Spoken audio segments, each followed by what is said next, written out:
అందరికీ నమస్కారం. పిరమిడ్ సేవాదల్ కార్యక్రమానికి అందరికీ స్వాగతం, సుస్వాగతం.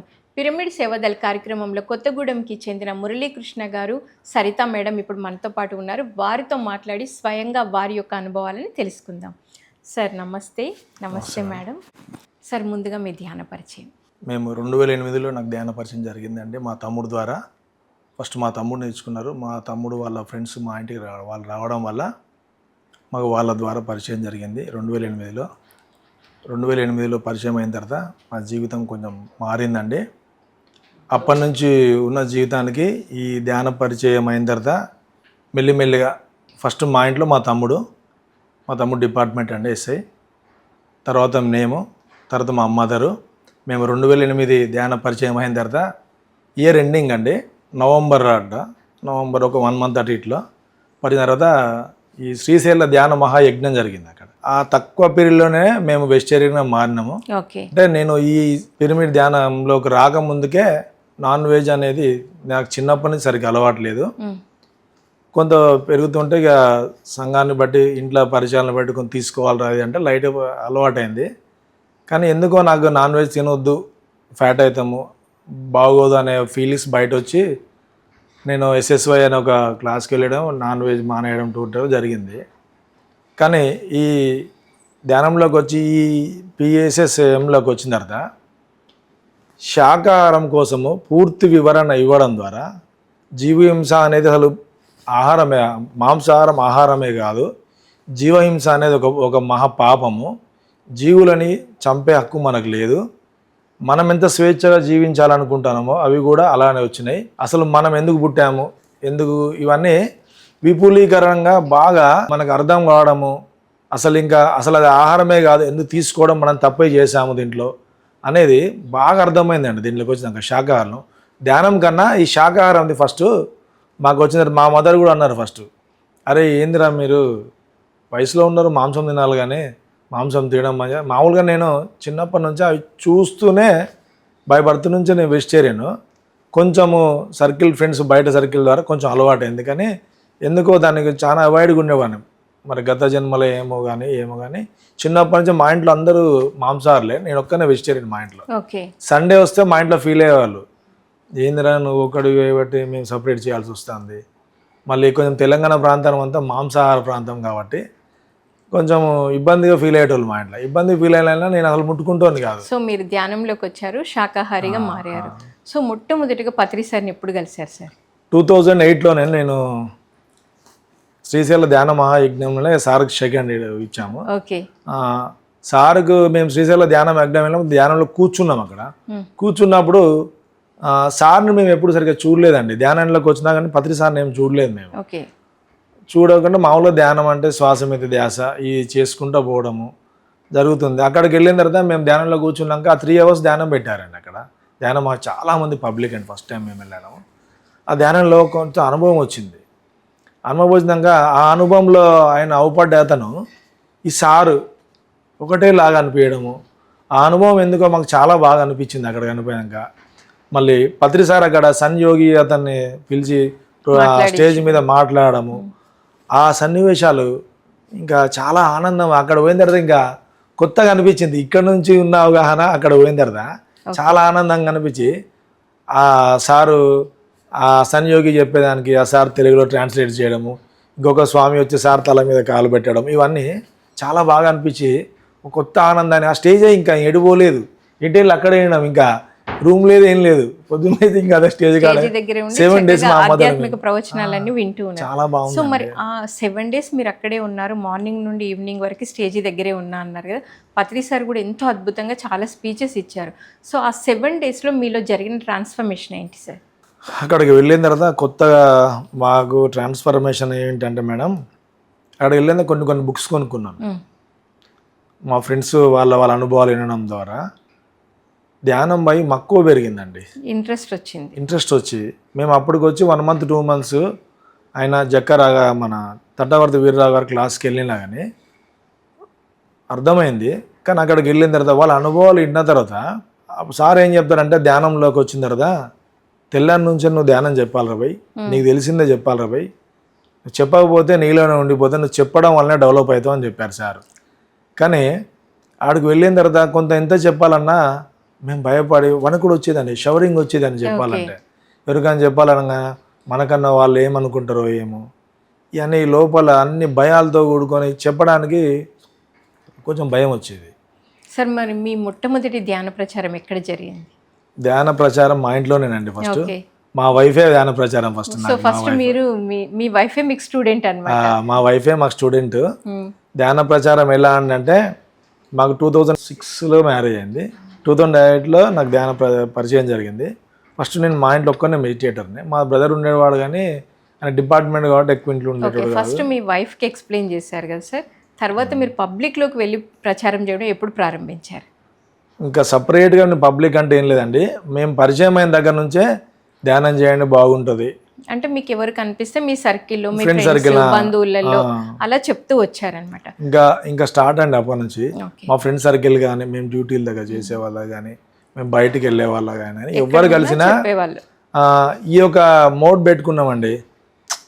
మిగతా విషయాలు మాట్లాడకపోయినా ఒక 2 minutes కూర్చోగానే ధ్యానం చేయండి బాగుంటుంది అని చెప్పేవాళ్ళు. ఈ ఒక హాబీ అయిపోయిందండి.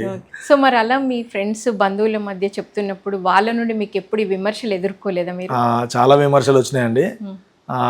తిట్టేవాళ్ళండి, డైరెక్ట్ తిట్టేవాళ్ళు. అయితే మా ఇంట్లో మా మెసేజ్ వాళ్ళు, మా మదర్ వాళ్ళు అనేవాళ్ళు, ఏంటి వాళ్ళు తిడదంటే ఎందుకు చెప్తున్నావు అంటే, ఇవన్నీ కామన్ థింగ్స్, స్టార్టింగ్లో తెలియనప్పుడు మనం కూడా గట్లనే అనుకునేది. వాళ్ళు తిడతారు, మనం చెప్పుకుంటే పోవాలి, మన పని చెప్పడమే, మనం చెప్తేనే మనం కూడా ఎదుగుతాము, చెప్పకపోతే ఎప్పుడు మనం కూడా ఇట్లనే ఉంటాం, చెప్తేనే మనలో డేర్నెస్ వస్తుంది. మన పత్రిసారు అన్ని సొసైటీలో లేని స్వేచ్ఛ ఇచ్చారు చెప్పమని. అన్ని సొసైటీలో ఒక మాస్టర్ కావాలంటే ఎన్నో ఇయర్స్ కష్టపడి తపస్సు చేయాలి, ఏదో చేయాలంటారు. సార్ మనకు తెలిసిన తెల్లారి నుంచే నీకు తెలిసిందే చెప్పురా భయ్, తెలియకపోతే ధ్యాన అనుభవాలు ఇనరా భయ్ అని చెప్పేటాడు. మనకు అదృష్ట భాగ్యంగా భావించండి అని అనుకుంటాను మా ఇంట్లో చెప్పేవాళ్ళు. పత్రి సార్ స్పీచెస్ లో మిమ్మల్ని ఎక్కువగా ప్రభావితం చేసిన ఏంటి సార్? పత్రి సార్ స్పీచెస్లో నా బాగా ప్రభావితం చేసింది వాక్క్షేత్రం. సూపర్ స్పీచ్ అండి, నా లైఫ్ని టర్న్ చేసిన స్పీచ్ అండి అది. ఓకే, ఎలా మార్చుకున్నారు? అంతకు ముందు ఎలా ఉండేది మీ వాక్క్షేత్రం, అది విన్న తర్వాత మీరు ఎలా మార్చుకున్నారు? వాక్క్షేత్రం అనేది కోసం సపరేట్ అవగాహన లేదు. జనరల్గా ఈ శాస్త్రాన్ని మనం ఎప్పుడు చదువుకోలేదు. ఈ బుక్ చదివిన తర్వాత మనిషి జీవితం 3 క్షేత్రాలతో నిండి ఉంటుంది. మానవ జీవితం కూడా, మానవ ప్రపంచం కూడా 3 క్షేత్రాలతో నిండి ఉంటుంది. ఈ 3 క్షేత్రాలు వాక్క్షేత్రం, భావనా క్షేత్రం, చేష్టా క్షేత్రము. ఇంత విపులంగా వీటి కోసం ఏం తెలియదు. జనరల్గా మనకు తెలియదు, మన స్కూళ్ళల్లో చెప్పేటి లేదు. దీనికి సపరేట్ బుక్స్ లేవు. ఈసారి అప్పుడు ఇంత డెవలప్మెంట్ లేదు మీడియా. అప్పుడు చిన్న మెమరీ కార్డ్ వేసుకొని వినేవాళ్ళం, చిన్న సెల్స్, స్మార్ట్ ఫోన్స్ కూడా లేవు అప్పుడే కొత్త వచ్చినప్పుడు. నేను ఇట్లా వినేటోని వింటా మామూలు వినేటోని కానీ ఎందుకు అంత ఎక్కేది కాదు. వినేటి చిన్న సార్ పాకెట్ బుక్స్ కూడా అమ్మేవాళ్ళం. కానీ ఏదో ఒకసారి తట్టవర్తి ఉండేది. అయితే నేను ఒకసారి ఈ సెల్లో డ్యూటీ దగ్గర కూడా లీజర్ టైం దొరికినప్పుడు వింటే, క్యాజువల్గా నేను ఒకసారి ఇట్లా కూర్చొని వింటా అంటే వాక్క్షేత్రం బాగా స్ట్రైక్ అయిందండి. ఈ 3 క్షేత్రాల జీవితాన్ని మారుస్తే మనిషి ప్రపంచము, మానవ జీవితం, మానవ ప్రపంచం మొత్తం ఈ 3తోటే ఉంది. చాలా ఎరుకతో ఉండాలి. ఈ భావనా క్షేత్రం కోసం కూడా దాంట్లో భావనల్లో కూడా 3 రకాలు 4 రకాలు ఉంటాయి. ఓకే సార్, ఇప్పుడు వాక్క్షేత్రం మిమ్మల్ని చాలా టర్న్ చేసింది అని చెప్తున్నారు, మీ లైఫే మారిపోయింది అని చెప్పారు అది విన్న తర్వాత. సో మొట్టమొదటిగా మీకు పిరమిడ్ సేవాదళ్ అనే ఒక వింగ్ PSSM మూవ్మెంట్లో ఉంది అనే విషయం ఎప్పుడు తెలిసింది?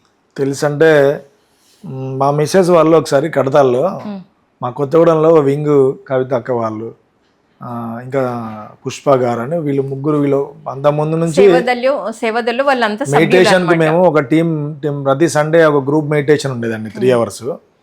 అక్కడ వీళ్ళందరూ ఎలా ఉండేదంటే 3 hours మెడిటేషన్ అయిన తర్వాత మేము 3 hours మెడిటేషన్ అయ్యేదంటే మేము ధ్యానం చేసుకునే వాళ్ళం. మా కోసం వీళ్ళు సర్వీస్ చేసేవాళ్ళు, ఫుడ్ రెడీ చేసి పెట్టేటోళ్ళు. రెడీ చేసి పెడతా అంటే తర్వాత ఇట్లా మాకు సండే రాగానే ఒక పండగలాగా ఉండేదండి. మేము ఎటు పోయే వాళ్ళం కాదు, ఇంకా మాకు ఇదే పని, ధ్యాన పండగనే. ధ్యానం సండే అంటే హాలిడే కాదు, మెడిటేషన్ డేలా ఫీల్ అయ్యేటోళ్ళం మేము. ప్రతి సండే రోజు ఆడికి వచ్చి పొద్దున్నే 10కి వచ్చి 3 దాకా ఉండేవాళ్ళం. వీళ్ళు ఆ ఫుడ్ అరేంజ్మెంట్స్ కోసము మేము ధ్యానంలోకి వచ్చే అరేంజ్మెంట్స్ కోసం చైర్స్ చేయడము సో అవన్నీ మీరు అవన్నీ మేము చేసేవాళ్ళు, వీళ్ళు అరేంజ్ చేసేవాళ్ళు. సేవాదళని అప్పుడు ఏం చేశారంటే కడతల్లో ఇట్లా మనకు జరుగుద్ది కదా ప్రోగ్రాము, అక్కడ సర్వీస్ యాగం జరుగుతాయి కదా, అక్కడికి సర్వీస్ చేయడానికి మెంబర్షిప్ ఎలా ఉంటాయంటే వీళ్ళు వెళ్ళారు, మా మిస్సెస్ వాళ్ళు, కవిత మేడం వాళ్ళు, పుష్ప మేడం వాళ్ళు ఇట్లా వెళ్ళే వాళ్ళు.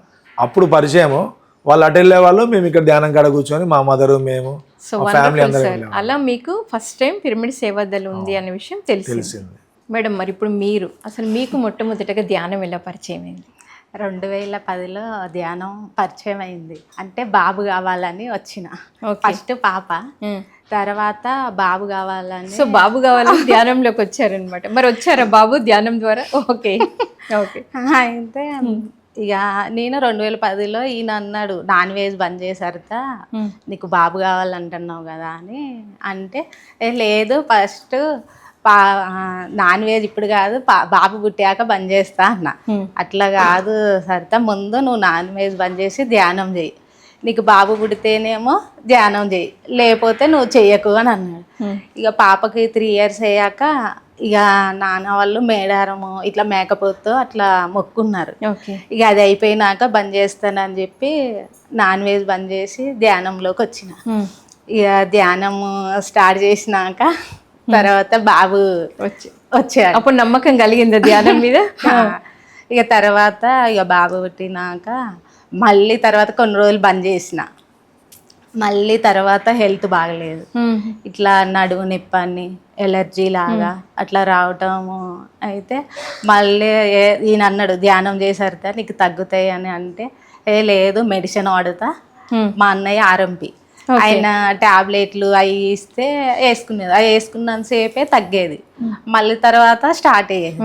ఇక అట్లనే బయట ఇట్లా లేడీ డాక్టర్ అటు ఇటు వెళ్ళిన, ఇక్కడికి వెళ్ళి ధ్యానం దగ్గరికి వస్తలేరు. ఓకే. అయినాక మళ్ళీ అట్లనే టాబ్లెట్లు ఇట్లనే పడతా ఉంటే ఇక అస్సలు తగ్గుతాలే. ఇక ఏడిపే వచ్చేది, ఆ స్పూన్తో కూడా ఇట్లా చేసేది. ఇక తర్వాత నువ్వు ఇవన్నీ చేసే బదులు నువ్వు ధ్యానం చేయి సరితా అని ఈయన అనేది.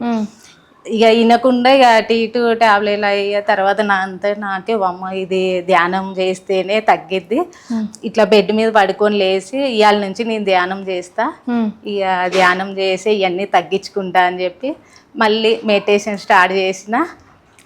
మరి ప్రాబ్లం. సో ఎన్ని గంటలు సాధన చేసేవాళ్ళు మరి అప్పుడు మీరు? అంటే 1 hour అట్లా అలా కంటిన్యూస్ గా చేశారు. సో అప్పటి నుంచి ఇప్పటివరకు ధ్యానాన్ని అయితే వదలలే. ఇంటి దగ్గరకు కూడా వస్తారు, ఒక 10 members అందరం వెళ్ళి మెడిటేషన్ చేస్తాం. 41 days ధ్యానం పెట్టినాం. ఓకే. ఎక్కడ పెట్టారు 41 days? బూడిదగడ్డ కారం 41 days 6 నుంచి 7 వరకు అట్లా. సో మీకు పిరమిడ్ కేర్ సెంటర్ ఉంది, మీ ఇంట్లోనే ఉందా? మరి దాన్ని ఎవరు చూసుకుంటూ ఉంటారు? ఇక మేమే చూసుకుంటాం. మేమే అంటే మీరు చూసుకుంటారు కదా, అంటే మరి వాళ్ళు వచ్చిన వాళ్ళందరికీ ధ్యానం చెప్తూ ఉంటారు? చెప్తాము. ఇక వచ్చిన వాళ్ళకి ఇక ఒట్టిగా పంపించద్దని ఏదైనా స్నాక్స్ లాగా అది ఇది చేసి. మరి ఇంత అద్భుతంగా సేవ చేస్తున్నారు కదా మీరు. ఇక అది తగ్గిన తర్వాత మళ్ళీ ఇక వెళ్తాం, మళ్ళీ బాగుండపోయేది, ఇది చేసేది మళ్ళీ ఆఫ్ చేసేది. ఇక ఆఫ్ చేస్తా ఉంటే ఇట్లా మళ్ళీ స్టార్ట్ అవుతా ఉండేది. ఇక అసలకి ధ్యానం ఉన్నంతసేపు ధ్యానాన్ని మర్చిపోవద్దని చెప్పి సో నిర్ణయం తీసుకున్నారు. మరి పిరమిడ్ సేవాదల్ ఉంది అనే విషయం మీకు ఎప్పుడు తెలిసింది మేడం? ఇక మా సారు దొరగానే తెలిసి, ఆయన 2008లో వచ్చిండు, నేను 2010లో. వీళ్ళు భీమవరం వెళ్ళారు, ఇక వెళ్ళి వాళ్ళు స్టార్ట్ చేసి తర్వాత నేను స్టార్ట్ చేస్తాను. మా బాబు కూడా ఆయనకి నాన్ వెజ్ అనేదే తెలియదు, ఏ ఫంక్షన్లకు వెళ్ళని వాళ్ళని వడ్డించే వాళ్ళని అంటాడు, అన్న మేము నాన్ వెజ్ తిన్నాం మాకు వడ్డియద్దు, మేము మళ్ళీ కూర్చోని అమ్మ వాళ్ళ ఇంటికి వెళ్ళినా కూడా మనం వెళ్ళొద్దు మమ్మీ వాళ్ళు నాన్ వెజ్ వండుతారు, అక్కడికి వెళ్ళొద్దని వాళ్ళే మీకు చెప్తున్నారు ఇప్పుడు. బాబు కూడా పాప ఎవరం తీసుకోము. సో మొత్తం అందరూ ధ్యానులు, శాకాహార కుటుంబం. ఓకే. ఈ అత్తయ్య గారు చనిపోయారు, వాళ్ళు చనిపోయినా కూడా వాళ్ళు నాన్ వెజ్ పెట్టన్నా కూడా మేము పెట్టామని చెప్పి పెట్టిన వెజ్. సో మీ ఇంట్లో సెంటర్ ఉంది, దానికి వచ్చే వాళ్ళందరికీ మీరు సర్వీస్ కూడా ఇస్తున్నారు. ఓకే. సో ఇంకా ధ్యాన మహాయాగంలో పిరమిడ్ సేవాదల్ నుండి ఏమన్నా ప్రోగ్రామ్ చేశారా మేడం? ఇక చిన్న బాబాని వెళ్ళలేదు, అంటే డిసెంబర్లో వెళ్తా ధ్యానానికి మామూలుగా. ఇక్కడ ఏం ర్యాలీలు జరిగినా వెళ్తా ఖమ్మంగా ఎక్కడ జరిగినా అక్క వాళ్ళు అందరం కలిసి సో ర్యాలీలకు వెళ్తూ ఉంటారు. ఇక్కడ మీ కొత్తగూడెంలో ఏ ప్రోగ్రామ్స్ జరిగినా వస్తూ ఉంటారు. వస్తారు. సో మరి ఇక్కడ సండే క్లాసులు జరుగుతాయి కదా మేడం, అప్పుడు వచ్చినప్పుడు మీరు ఇక్కడ ఏం చేస్తారు? క్లాస్ చెప్తారా? ఎలాంటి సేవ చేస్తారు? అంటే వంటల దగ్గరనే ఉంటాయి. ఓ వంట చేస్తారు అయితే. వంటలు కానీ అంటే 9 కాగానే అమ్మో ఇవాళ వెళ్ళాలి సండే కదా అక్కడ వంటలలో ఉండాలని చెప్పి 9:30 కల్లా వచ్చేస్తాం. వంట చేస్తారు, సర్వ్ చేస్తారు. ఎలా అనిపిస్తుంది మేడం ధ్యానంలోకి వచ్చిన తర్వాత? రాకముందు మీరు, వచ్చిన తర్వాత మీరు అంటే మీరు ఏం చెప్తారు? బాగుంది మీద రాకముందు కంటే ఇప్పుడు వచ్చాక బాగుంది. ఇంటి దగ్గర ఎవరు వచ్చినా ధ్యానం చేయండి అని చెప్తాం. అమ్మ వాళ్ళ ఇంటికి వెళ్ళినా ఇంటికి ఎవరైనా వచ్చినా కానీ ధ్యానం చేస్తే మంచిదే అని చెప్తూ ఉన్నారు. సార్ మరి చక్కగా మీ ఫ్యామిలీని వెజిటేరియన్స్ చేసుకున్నారు, ధ్యానంలోకి తీసుకొచ్చుకున్నారు, మీరు సేవ మార్గంలో ఉన్నారు. సార్ మరి ఇప్పుడు భవిష్యత్తులో మీరు ఇంకా ఏం సేవ చేయాలనుకుంటున్నారు? భవిష్యత్తులో సేవ అంటే మేము ఈ భూమి మీద ఉన్నంతసేపు మా దగ్గర మేము ఆల్రెడీ మా ఇల్లు ఒక పిరమిడ్ మెడిటేషన్ సెంటర్ అండి. మేము మా పని ఏంటంటే ప్రతి ఒక్కరికి ధ్యానం చెప్పడము, శాకాహారం కోసం చెప్పడము, ఇదే మా లైఫ్ స్టైల్లో, మా లైఫ్లో మధ్య మార్గం అన్నట్టుగా. పూర్తి ప్రాపంచికం కాదు, పూర్తి ఆధ్యాత్మిక కాదు. అంటే ఆధ్యాత్మికత అంటే రెండింటి మేలవింపు. అంటే ఈ భౌతిక జీవితంలో ఉంటూ ఆధ్యాత్మిక జీవితం ప్రతి ఒక్కరికి తీసుకెళ్ళాలి అన్నదే మా కాన్సెప్ట్. మా లక్ష్యం ఏంటంటే రోజుకి ఎవరొకరు పరిచయం కావాలా, ఎవరికొకరు ధ్యానం చెప్పాలా. లేకపోతే మీరే పరిచయం చేసుకుని ధ్యానం చెప్తారు? కంపల్సరీ చెప్తాం. అది చెప్పలేదంటే ఎవరైనా ఒకరు కానివ్వండి, సందర్భం లేకపోయినా క్రియేట్ చేసుకుంటాం. ధ్యానం కోసం చెప్పాలా, శాకాహారం కోసం చెప్పాలి. మమ్మల్ని చూడగానే ప్రతి ఒక్కరు వెజిటేరియన్ వస్తాండే బాబు అంటారు అందరు. మేము ఉన్నప్పుడు మా ఫ్రెండ్ సర్కిల్ మా డ్యూటీ దగ్గర కానీ ఎవరి దగ్గర కన్నా నాన్ వెజ్ కోసం మాట్లాడాలంటే వెళ్ళినాక మాట్లాడదాంలే అని. అయితే మేము చెప్పినప్పుడు స్పాట్లో రిజల్ట్ లేకపోయినా తర్వాత అయితే కనపడింది. అంటే స్టార్టింగ్లో మేము ఇట్లా ఎంబడే రిజల్ట్ రాకపోతే ఫీల్ అయ్యేటోళ్ళం. అంటే అనుభవం వస్తుంటే జనాల మైండ్ మారుతూ ఉంటుంది మన ఆలోచన. అట్లా మేము చెప్పిన తర్వాత స్లోగా అంటే మనని వాళ్ళు నాన్ వెజ్ తింటున్నారని కొంచెం దూరంగా కూడా మనం వద్దు, స్నేహంగా ఉంటూనే మెయిన్గా చేంజ్ కావాల్సింది ఏంటంటే మనమే చేంజ్ కావాలి. మన ప్రవర్తన ద్వారానే ఇతర వాళ్ళు చేంజ్ అవుతారు అనేది దీనివల్ల మాకు అర్థమైంది. సరే మరి కొత్తగూడెంలో ఒక పిరమిడ్ రాబోతుంది అని విన్నాము. సో దాని గురించి మీ మాటల్లో. మేము కొత్తగూడెం పిరమిడ్ మా ఆల్రెడీ తీసుకున్నామండి. మేము కూడా దాంట్లో ఒక మెంబరే. మా లక్ష్యం ఏంటంటే ధ్యానం మేము నేర్చుకొని బాగుపడ్డాము. శాకాహారుల కోసం మాకు ఈ ఆహారం తీసుకోవాలి, ఇది తీసుకోవాలి, ఇవన్నీ శాస్త్రీయంగా ఎవరు చెప్పలే. ప్రతిసారి వచ్చిందాక మాకు ఇలా పరిచయం జరిగింది. మేము పొందిన జ్ఞానాన్ని అందరికీ పంచాలి అనే ఒక కాన్సెప్ట్ మాకుంది. దానికోసం మేము ఉన్నంతసేపు మేము చెప్తూనే ఉంటాం మా ఇల్లు మా సెంటర్. కానీ ఈ కొత్తగూడెం మొత్తానికి ఒక ఉండాలి కంపల్సరీ, ధ్యానం అని ప్రతి ఒక్కరికి అర్థం కావాలి, ఒక సెంటర్ అని ఉండాలని మాకు ఎప్పటి నుంచో కోరిక ఉందండి. మా ఫ్రెండ్స్ ఇద్దరు రాఘవ గారని శరత్ గారని, వాళ్ళు చాలా చురుగ్గా ఉన్నారు. దానికి మేము మా వంతుగా మేము 100% సపోర్ట్ చేస్తాం. మా లక్ష్యం ఏంటంటే ప్రతి ఒక్కరికి ధ్యానం అందాలి. ధ్యానం అనేది సపరేట్ ఏదో కాదు, ఒక జీవన విధానము. మనం ఆనందంగా అన్నీ ఉన్నా ఆనందం అనేది ఉండట్లేదు. ఈ ధ్యానం అనేది ఎప్పుడు మళ్ళిస్తామో మన జీవితంలో ఆనందము, ఆరోగ్యము అన్నీ సమృద్ధిగా ఉంటాయి. ఇది ఒక్కటి యాడ్ అయితే అన్నిటికీ బాగుంటుంది అనే కాన్సెప్ట్ మాలో ఉంది. కాబట్టి మేము దీన్ని ధ్యాన జగత్తు, శాకాహార జగత్తు, పిరమిడ్ జగత్తులో భాగంగా ఈ 3 భాగంగా ఉన్నాయి. కాబట్టి మేము వీటి కోసము, ఈ 3 కోసము తన్ మన్ ధన్, మా జీవితం ఉన్నంతసేపు, ఈ భూమి ఉన్నంతసేపు మా పని చేయడమే మా లక్ష్యం. మాకు ఇవి కూడా చేస్తేనే, ఇవి చేసినా ఇంత హ్యాపీ అనిపించేది. ఇవి చేస్తేనే మాకు కొంచెం సంతృప్తిగా ఏదో తెలియని లోపల ఆనందము అనేది కలుగుతుందండి మాకు. ఇది కంపల్సరీ మేము ఉన్నంతసేపు చేస్తాం. అది సార్ మరి ఇప్పుడు చాలామందికి అంటే మెడిటేషన్లోకి వాళ్ళు రావాలి అంటే ఒక ధ్యానిగా, ఒక జ్ఞానిగా ఇన్ని రోజులు ఉన్న మీ స్వ అనుభవంతో మీరు తెలుసుకున్నది ఏం చెప్తారు? మేము దీనికోసం చెప్పాలంటే ఇది ఒక మన తల్లిదండ్రులకి ఇవన్నీ ఏం తెలియదు, బాహ్య ప్రపంచంలో కూడా ఈ విద్య కోసం తెలియదు. ఈ కొంత మనం పరిచయం చేస్తే, ధ్యానం చేయడం అనేది పరిచయం చేస్తే, అంటే మనము అన్ని సొసైటీల లాగా మనది ఫ్రీ సొసైటీ, దీనిలో ఖర్చు లేని పని. ప్రతిసారి చాలా కామన్ మ్యాన్కి కూడా ఈ ఈ ధ్యానం ఈ సార్ పత్రి సార్ ఆ ముందు గ్రంథాలలోనే ఉండేదండి, సామాన్యుడికి అర్థమయ్యేది కాదు.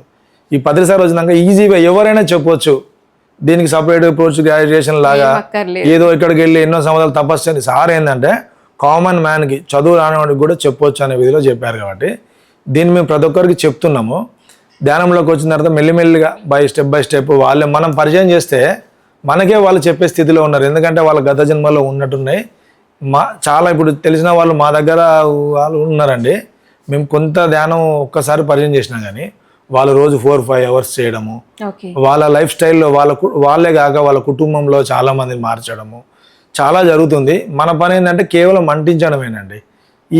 ఇది మనం అందించలేదంటే మాత్రము మనకి ఇంత గొప్ప సేవ చేసే భాగ్యాన్ని మనం కోల్పోయినాం అనుకోవడమే. ఇది అందించలేకపోతే మనం చాలా ఇది అందించకపోతే సంతృప్తి ఉండదండి. రోజుకి ఏదో ఒక విధంగా చెప్తూనే ఉంటాం, మేము కంపల్సరీ చెప్తాము. సో మరి ఇంత చక్కటి ధ్యానాన్ని మీకు పరిచయం చేసి అంత ఆయన స్పీచెస్ ద్వారా ఎంతో అద్భుతమైన జ్ఞానాన్ని ఇస్తున్న ఆ గురువు గురించి మీ మాట. పత్రి సార్ అంటే ఆయన అల్టిమేట్ మాస్టర్ అండి. గతంలో ఎంతోమంది బుద్ధుడు, యేసుప్రభు అని చాలామంది మాస్టర్స్ని విన్నాము.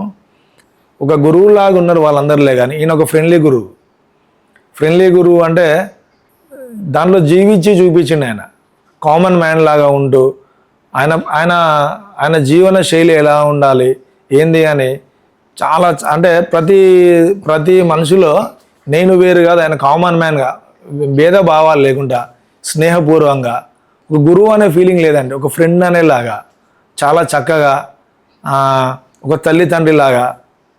ఇంకా మన తల్లిదండ్రులు కూడా మనకు అంత చక్కగా చూసుకోలే, కానీ ఆయన చూస్తే ఒక తెలియని ఆనందము, ఆయన దగ్గర ఉన్న జ్ఞానం ద్వారా మనలో ఆయన చూస్తేనే ఒక మార్పు, ఒక మారవాలి, మనం ఒక మారాలి అనే ఒక ఎనర్జీ ఆయనతో ఉన్నంతసేపు ఒక గొప్ప ఆనందం అండి. ఆ ఆనందాన్ని పొందాం కాబట్టి ప్రతిసారి లక్ష్యం ఏంటో మా లక్ష్యం లాగానే మేము హ్యాపీగా ఫీల్ అయ్యాము. సార్ని మేము అంతకుముందు ఈ ధ్యానం పరిచయం సార్ పరిచయం కాముందుకు అంటే పూజ పునస్కారాలు ఇవన్నీ వీటి మీద డిమాండ్ అయ్యి ఎప్పుడు అసంతృప్తితో ఉన్నాం. సార్ ఎప్పుడైనా మా జీవితాలకు వచ్చాడో ఆ భయాలు అనేది 1% లేదండి. మీ వాస్తవానికి మీరే సృష్టికర్తలు, మీ జీవితానికి మీరే అన్నీ అని చెప్పారు. కాబట్టి సార్ యొక్క చెప్పిన శాస్త్రాన్ని మా జీవితంలో మేము అన్వయించుకొని ఆనందంగా ఉంటున్నాం. కాబట్టి ఈ ఆనందాన్ని పత్రి సార్ యొక్క రుణం తీర్చుకునే అవకాశము మా జీవిత లక్ష్యం కూడా ఇవే అండి. మిగతావి కూడా ఉన్నాయి, కానీ ఇది మెయిన్ లక్ష్యం మాకు. ధ్యాన ప్రచారం చేయడం అనేది చాలా ఆనందాన్ని ఇస్తుంది కాబట్టి మేము కంపల్సరీ చేస్తాం ఇది. Thank you sir, thank you madam. ఎంతో అద్భుతంగా ధ్యాన దంపతుల్లాగా మీరు ఇద్దరు కూర్చొని ఒకరిని చూసి ఒకరు నేర్చుకుంటూ, మరి ముఖ్యంగా మీరు చేసిన సేవా కార్యక్రమాలు, మీ ఇంట్లో ఉన్న పిరమిడ్ కేర్ సెంటర్ని మీరు ఎంత అద్భుతంగా తీర్చిదిద్దుతున్నారు, ఎంత అద్భుతంగా రన్ చేస్తున్నారు అని తెలియజేశారు. Thank you so much. So విన్నారు కదండి, పిరమిడ్ సేవాదళ కార్యక్రమంలో మరి ఇద్దరు ధ్యాన దంపతులు వారి సేవా కార్యక్రమాలు ఎలా చేస్తున్నారో ఎంతో అద్భుతంగా తెలియజేశారు. మరొక పిరమిడ్ సేవాదళ కార్యక్రమంలో మరొక మాస్టర్తో మళ్ళీ కలుద్దాం. Thank you so much.